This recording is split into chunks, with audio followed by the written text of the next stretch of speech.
ஓம்.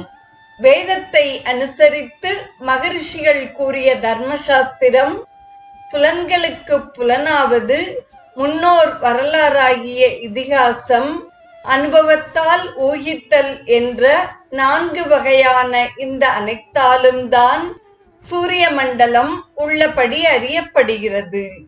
உலக அனைத்திற்கும் மேலே சூரியன் கிரணத்தை எடுத்துக்கொண்டு விளங்குகிறான். அந்த கிரணத்தினுடைய வெப்பத்தால் பக்குவம் செய்யப்படும் பொருட்களின் மாறுபாட்டினால் காலத்தின் போக்கு அறியப்படுகிறது. சிறந்த ஒரு நதி வற்றாத உற்பத்தி ஸ்தானத்திலிருந்து எவ்வாறு பிரவகிக்கிறதோ அவ்வாறே சூரியனிடமிருந்து காலமாகிற நதி உற்பத்தியாகிறது. அந்த பெரிய நதியை சிறிய நதிகள் வெவ்வேறு திசைகளில் இருந்து வந்தடைகின்றன. அந்த பெரிய நதி பெருக்கை அடைந்ததாய் வற்றுவதுமில்லை, திரும்புவதும் இல்லை. இவ்வாறே பல வகையாய் தோன்றிய